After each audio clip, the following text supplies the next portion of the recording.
Okay, good morning. This is Richard Hsu, host of Hsu Untied. Today I'm really thrilled and honored to have with me as my guest, Megan Reitz, who's a professor at the Hult International Business School. Megan, welcome to the program. Good to be with you, Richard. Nice to be here. So Megan, I invited you to this podcast because I wanted to talk to you about your work and interest in and use of mindfulness in the business context. I recently interviewed Daniel Goleman, who, as you know, wrote the classic book Emotional Intelligence, and he has been a student of mindfulness all along, and recently wrote a book. And so I'm quite interested in the topic and how it can be used. I'm an early student of it, but maybe tell me how you got into mindfulness to begin with. I'm always curious to know how people discover it. I first was introduced to mindfulness about over 20 years ago by a friend of mine who had an interest and invited me on a workshop. And that workshop was run by a wonderful guy called Michael Chaskelson. And Michael is one of the foremost authors and writers and researchers on mindfulness, particularly in the UK and Europe. And so in conversation with Michael over the next few years, we eventually decided to do quite a major research project going on about 8 years ago. And we wanted to explore how mindfulness training and practice impacted, if at all, leadership capacities. So I'm a leadership professor. My main area of interest is what we view good leadership to be, and the story that we have around good leadership. And I was interested in, okay, can we train the mind? Can we train the mind in a way that is helpful to developing the kind of capacities that apparently leaders need? And in particular, I was interested in resilience, their ability to collaborate, and the ability to be agile and adaptive in complex times. So myself and Michael got together and we did, I think, the world's first weightless control study examining the impact of training and practice of mindfulness on leaders. So I've been exploring that, but I should say that sits within a bigger area of research where I'm essentially fairly obsessed with how leaders show up at work. In particular, I'm fascinated by how leaders impact the voices of the people that are around them. So how do leaders show up, and what impact does that have on what they get to hear? And looking at their habits in that area and how you change them. And that is very connected to mindfulness, as I'm sure we'll get onto. Well, there's a lot to unpack there, obviously. And I haven't even asked you how you possibly can measure those things. But why don't you maybe jump forward a little bit and tell me about some of the conclusions that you observed, and then let's go back and maybe tease some of that out. Okay. So when we look at the mindfulness project that we undertook, mixed results, but essentially came out saying that the practice and the training around mindfulness for leaders has a positive impact, particularly on those three areas that we were interested in. And we did quantitative and qualitative study looking at that. So we wanted to find out, well, does mindfulness practice make a difference? And if it does, how and why? And so we developed a framework which unpicks, what are we training in meditation practices that's specifically applicable to leadership practice. And we, just in brief, we created something that we call the AIM model. So it identified three things that are very helpful to leaders, and they are allowing, inquiry, and meta-awareness.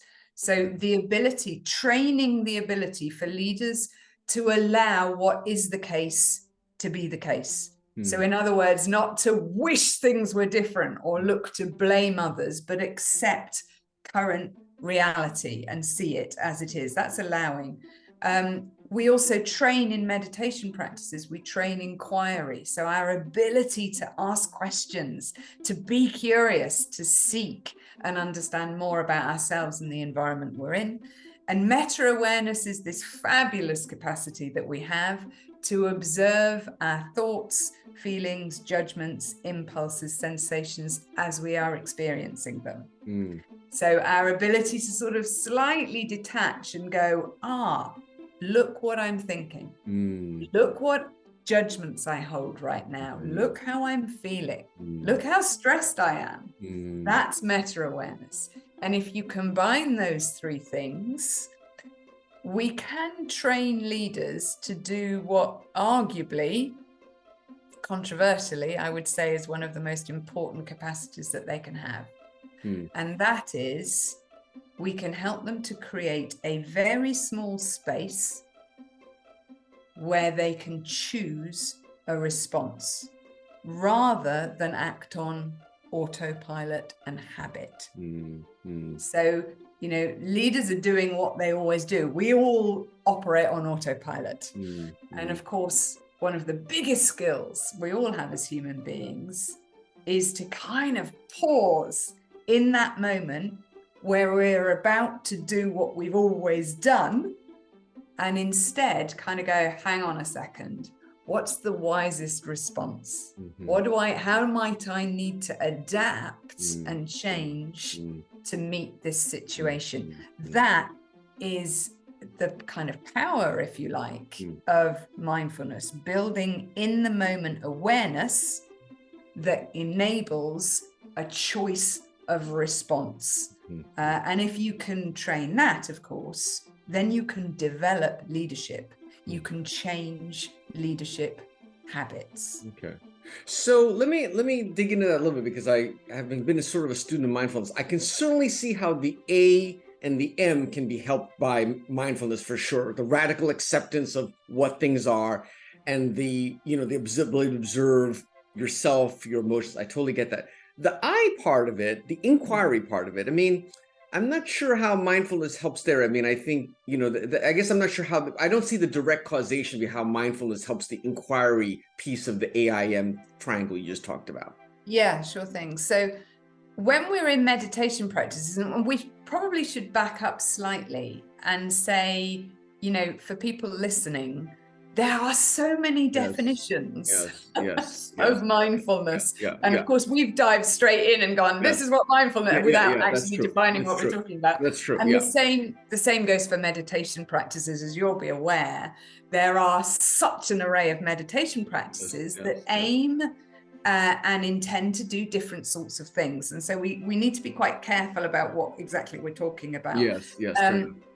My study into mindfulness uses a definition that's pretty popular in scientific research on mindfulness, which is the different sort of awareness that comes about when we pay attention on purpose in this present moment with a non-judgmental attitude. And that's kind of a very well-known definition of mindfulness. The particular meditations that we used were very common in mindfulness-based cognitive therapy and stress reduction. And typically the practices that we're doing when we're meditating is we are tuning into what we are feeling, thinking, sensing, hearing. And part of that is we are asking questions. We're guiding people to go, so what's going on in the body right now? I see. Okay. So where are you holding stress? Right. So what are you noticing about the state of your mind right now? Okay. And so what we're doing through that pause, through that meditation, is we're allowing and enabling and helping people to just pause for a second and go, what's going on? Not just in me, but also what's going on out there. And that's the inquiry I'm talking about. And in the workplace, we tend to be focused on advocating. Yeah. Okay, I can definitely see that. The reason I was asking that is because, when you think of inquiry, you think about asking questions, which is using your thoughts. And of course, the whole point of mindfulness is not to get you wrapped up in your thoughts. So I guess that's where I was thinking, okay, how does mindfulness play in that? I mean, I can sort of see what you're saying, but you know what I'm saying about that. Like the whole point of mindfulness is to kind of calm the thoughts that you have and just observe them. That's a really interesting point as well, Richard. And again, there are multiple different perspectives on what's the point of mindfulness. And the way we were working was very often people associate mindfulness with clearing the mind. Yeah. So quietening thoughts. And that's absolutely understandable. And there are many practices that aim towards that. The work that we were doing was not to stop thoughts or even necessarily quieten them. The work we were doing was to enable people to observe thoughts as they arise and as they travel through the mind. And I think that's a really important point, because many people come to me and go, Megan, I can't meditate because my mind's too busy. Right. At which point I kind of go, well, yeah, welcome to the human race. That's our minds at the moment. And so it seems like a subtle change, but a difference, but it's a very, very important one. Although, of course, one of the benefits of observing your thoughts is then it does tend to lower the volume and the chatter, as Ethan Kross is one of my other thing talks about. So anyways, but let's not get sidetracked with that. So let me ask you, maybe just pick one example. I mean, I don't want you to explain your entire research, but how do you measure some of this stuff when you have the control set of, the ones who didn't do meditation, the ones that do? Because I guess I'm imagining asking the study, the people who participate in the study, whether they feel this or whatever, but it seems pretty subjective. How did you give me one example of how you quantifiably measured this? Yes. So we did qualitative work and quantitative work, and the focus of most scientific research goes straight to the quantitative. I am proudly a qualitative researcher. So I'm very interested in asking people for their experiences and in conversation, and to try and understand why they're experiencing or they perceive to be experiencing what they are, as well as the measurements. On the quantitative side, we had two groups, a kind of an experiment group and a waitlist control group. We measured the hell out of both groups, before and afterwards. One had the training program and one didn't, and then we compare both. We also we used about 5 key measures, and we also used a tailored 360-degree feedback process as well. So there's quite a lot of quantitative work that went into it, and maybe in the show notes we can give some resources, some links to that. Yeah, sure. And then we also, very importantly, we recorded participants talking to one another about their experience of practice and any impact that they saw on leadership. And you're absolutely right. Of course it's subjective. But actually we're trying to get into what is their experience. So we gathered about 27 hours worth of them talking. We transcribed and coded that and tried to understand, what's going on for people here, and what can we learn about the feasibility of mindfulness practice for leaders. Because if there's, one thing that I hear all the time from busy managers and leaders, which is wonderfully ironic, is, right, Megan, I know I need to, I want to be more mindful, but frankly, I don't really have the time. So what's the least I have to do in order to be more mindful? Because I'm really busy, and we did study that as well. We studied, how many minutes of practice do we think that we need to have in order to make a statistically significant difference to resilience and also to overall mindfulness. And what was the answer to that question? What was the answer? It was about 10 minutes. So those that practiced 10 minutes or more had statistically significant improvements in resilience and overall mindfulness. And our study is similar to a number of others that come in around about that. But the more you do, the better. So it's not like just do 10 minutes. It's like the more you do, the better. And I will just say, you know, I think mindfulness, and you'll be aware of this, mindfulness has been touted as the solution to pretty much everything over the last few years. And it isn't a silver bullet, and it takes practice. There isn't a kind of shortcut. It's a bit like, you know, going to the gym for your physical fitness. You have to keep doing it. Let me ask you, I'm curious. I mean, obviously the fact that you started this research means that you obviously thought that it would have an impact. How were you able to sort of eliminate that bias in your study? I mean, you personally, I guess I was just thinking, because I'm presuming if you were going to launch the study that you said you and your colleague, you obviously thought that it would have a positive impact. That's the reason you're going to do this. You want to demonstrate it, but then doesn't that also bias you towards? Yes. And yes. How do you? Of course, and all research that suggests that you can take bias completely out of a process, you know, you have to really question. Of course, you can do various things to make sure, in terms of your control groups and what you're doing there, and you bring in external advisors to check over the numbers, and with the coding techniques, you have various other people check your coding processes. So you can seek to kind of examine that bias. But absolutely, I mean, I came into the project with 15 years of personal experience of mindfulness practice. I came in with a belief that we can change the mind. And for me, it sort of stood to reason that, you know, our brains are plastic in the sense that they alter and shift depending on what we do with them. And so it's like every day, I kind of think about it, and excuse me, I'm definitely not a neuroscientist, but the way I like to think about it is we write the algorithm every day for how our brain shows up the following day. So if today I practice picking up my phone and getting distracted by it 300 times, I'm going to be even better and more skilled at doing that tomorrow.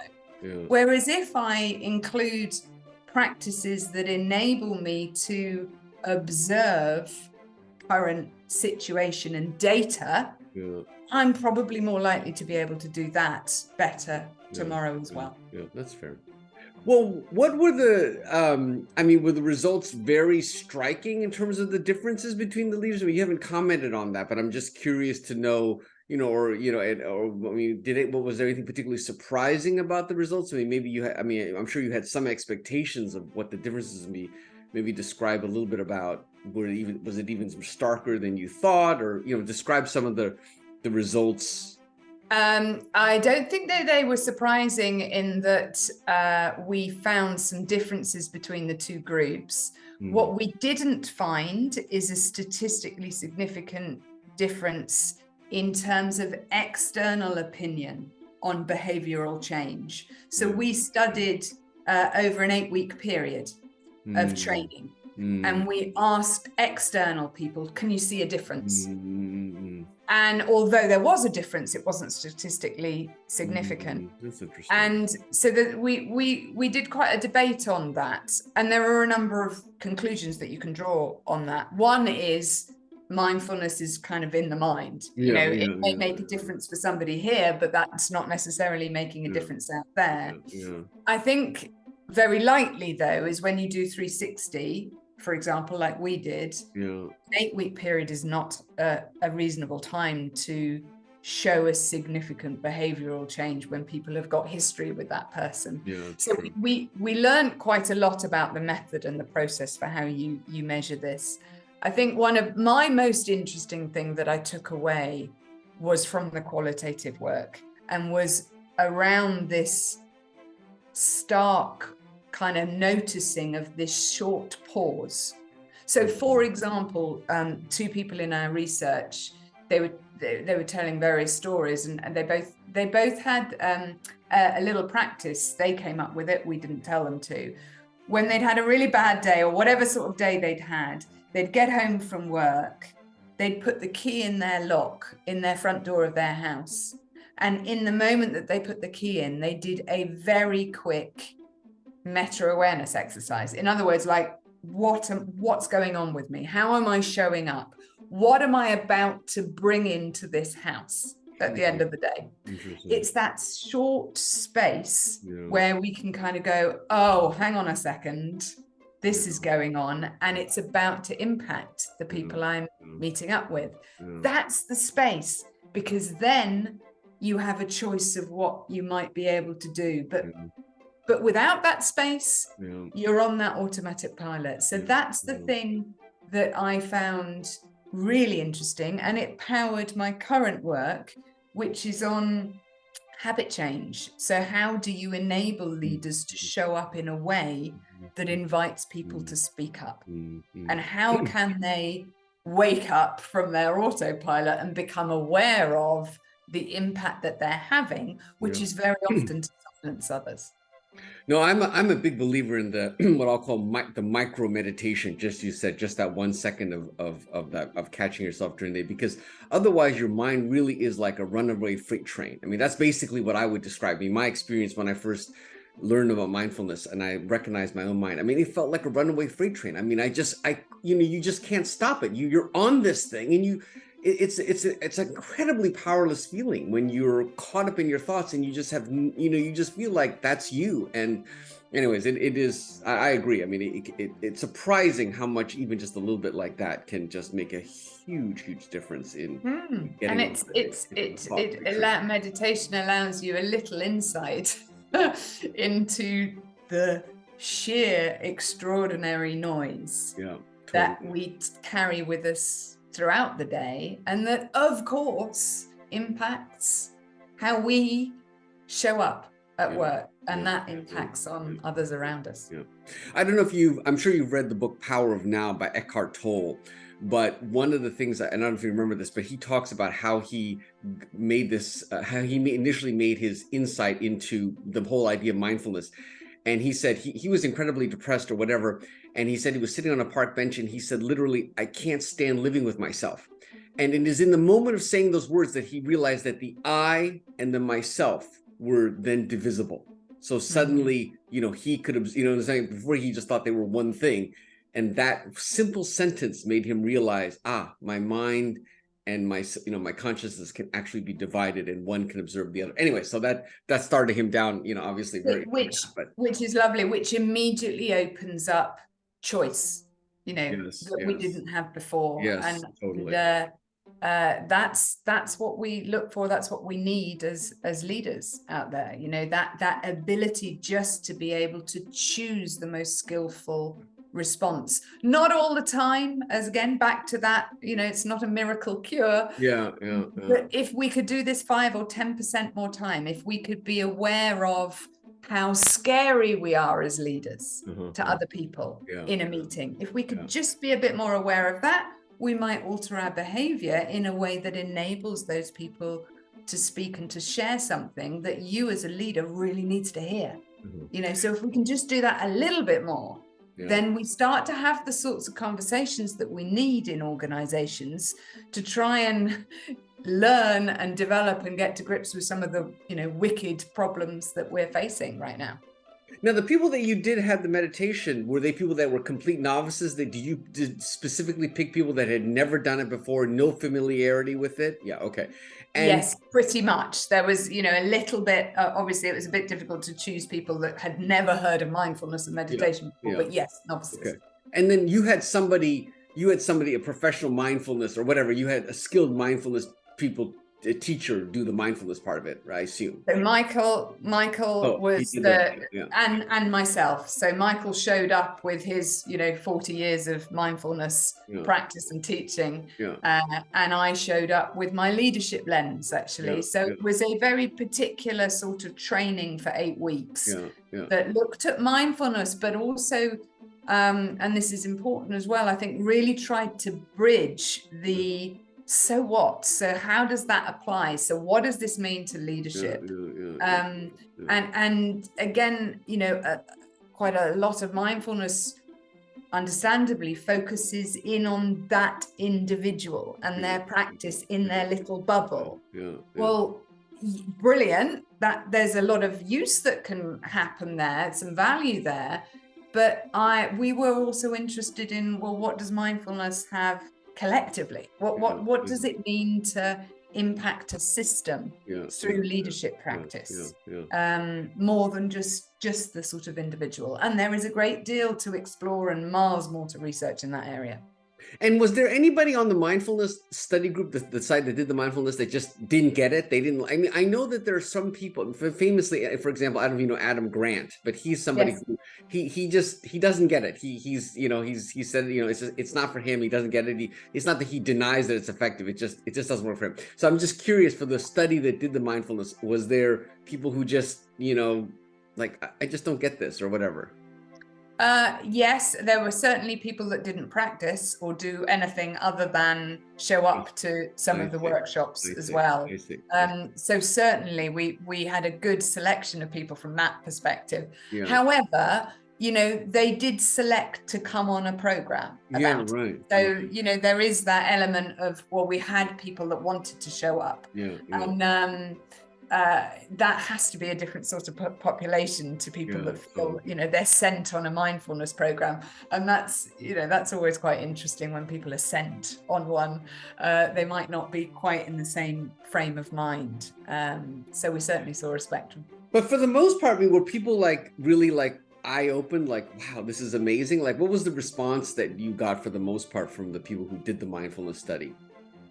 Well, a significant number of them were practicing a year later, which would suggest that they were finding value and benefit from it.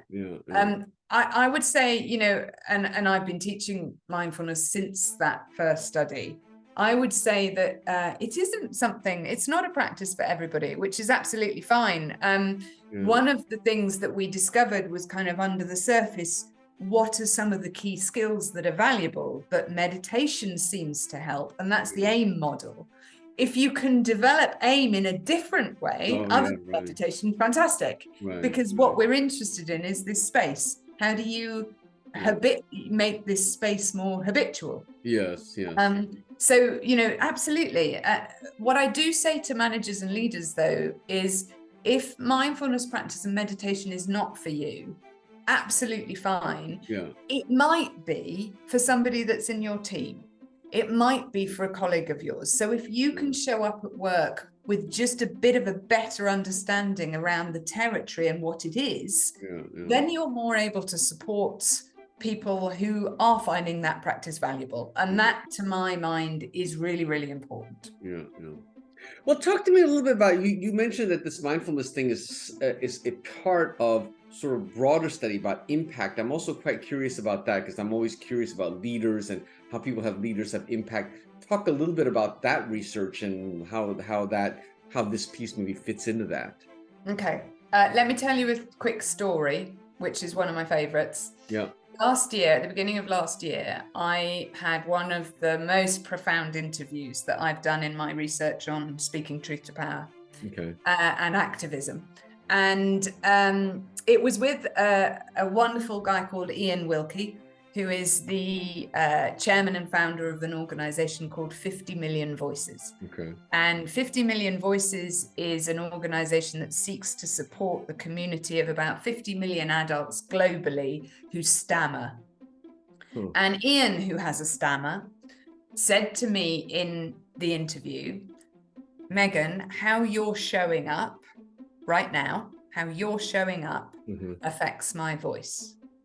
So if you show up and you're clearly doing your emails whilst we're having a conversation, or you're distracted, or you keep looking at your watch, or interrupting me, or I can see you're judging me, I will literally lose my voice.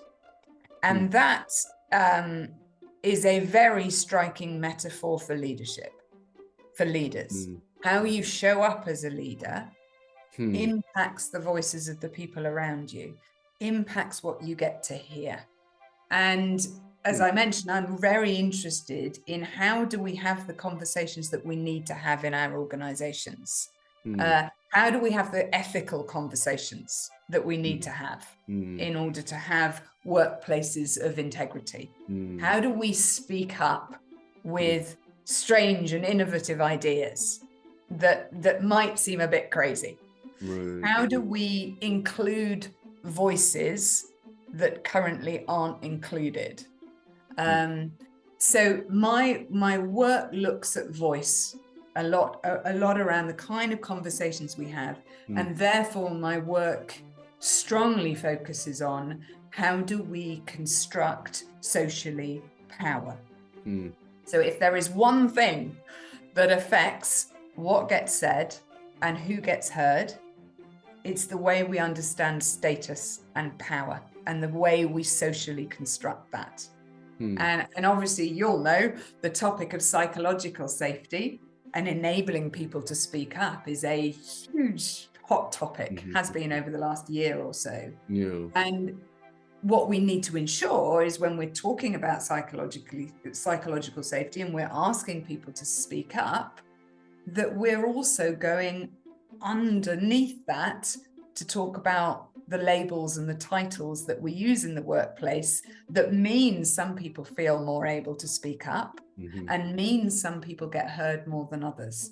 And, you know, that very often that level of conversation doesn't happen because we don't have the space to be reflective on those sorts of slightly more complex issues. That's where I have dived fully in. And where does mindfulness fit into that little piece of it? You said it's one piece. How does that fit into what you just said?